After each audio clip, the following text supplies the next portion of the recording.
Okay, hold your pitchforks and stay away from that dislike button. Just listen to what I have to say first before you go down in the comment section and have a go at me, because I'm just here to have a debate about if Smash is dead or not. If you disagree with me, feel free to comment down below what you think, but let's just have a friendly discussion about this and listen to what I have to say first. Okay, we good? And let's begin. Smash Ultimate is dead. That's a bold statement, isn't it? Some people will say that Smash isn't dead, as it's got a large player base and it's got very healthy viewership on YouTube, whereas others will say it is dead, due to the terrible netcode and the lack of accessibility within the community. But what do I think? Is Smash dead?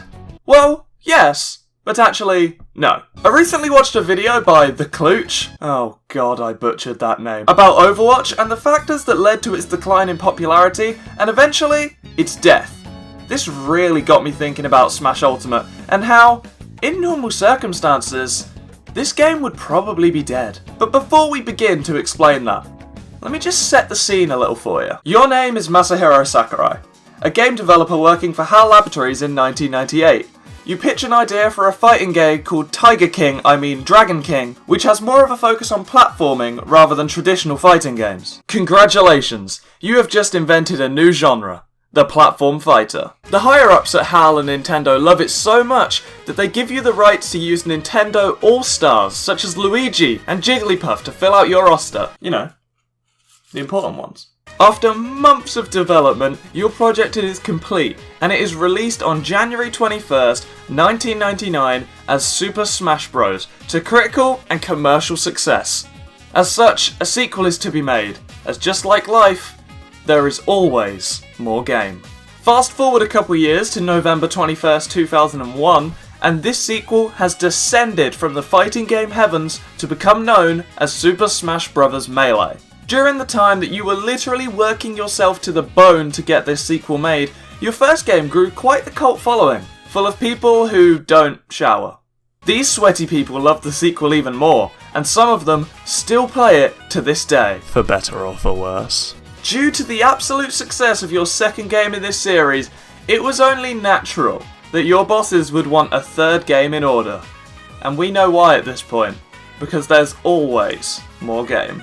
Jump forward to 2006 and the third game is a huge turning point in your career, as your friend Hideo Kojima asked if you can put his 18 rated character, Solid Snake, from his 18 rated series, Metal Gear Solid, into your children's party fighting game funded by Nintendo, a company known for their child-friendly nature. And of course, when the higher-ups hear about this, they allow it to go ahead with no pushback whatsoever.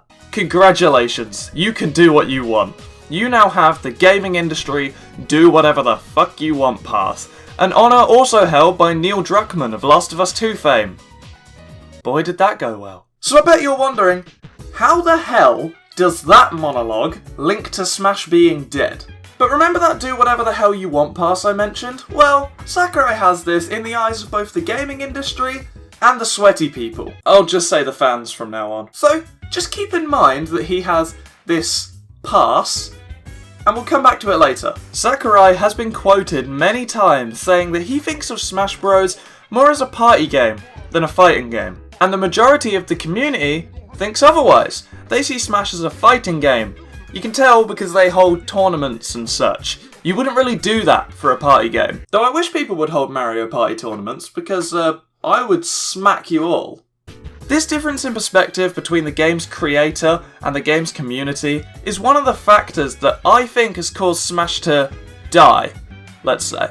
Of course interest is being lost in it. The community want one thing to be made, but a completely different thing is being made by the developer. Taking an example and a closer look of this is Smash Ultimate's infamous and awful netcode. In the modern era of fighting games, strong netcode and a large online community is necessary for a game to survive. More specifically, a fighting game. But the Smash team simply do not care about providing this service. They're more concerned about making a fun party game. Why would they want to facilitate things that come with fighting games if they're not trying to make a fighting game? But I can already see the comment section of this video. I know this argument's going to be here, so I'm just going to address it now. But James, if they want to make a party game with no focus on online, why did they make an online at all? And my answer to that is business is business. Nintendo, as terrible as they are at making online functions, knows this, and knows that their target audience mainly plays Smash as a fighting game, so of course they would want an online to be included. But, as we've already established, the Smash team doesn't want to make a fighting game, they want to make a party game. So of course, if they have to include this online as told by their higher-ups, they will include the bare minimum to make their bosses happy and as well as fulfilling their vision for the game. A fighting game like Mortal Kombat would be spat out and left in the dirt if it had this netplay problem, especially if it had the same difference in goal between developer and community, like Smash does. So how come I'm not saying Smash is outright dead? All of the points I've made so far would suggest that Smash is dead, right? Well, yes, but actually, no.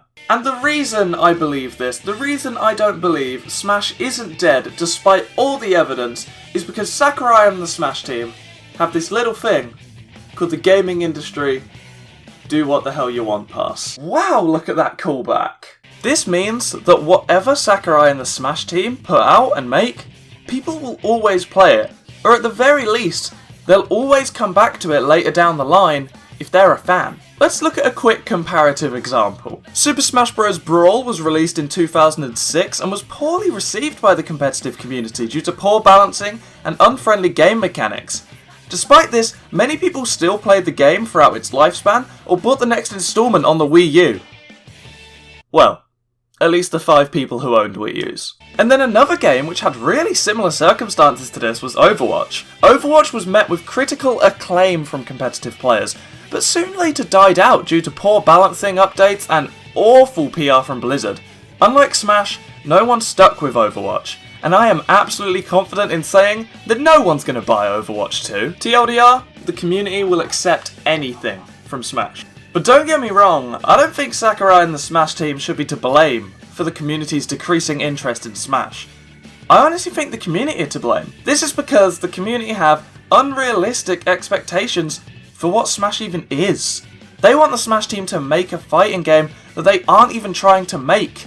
Sakari and the team are trying to make a party game with a surrounding culture of hype and excitement as to who will be added next.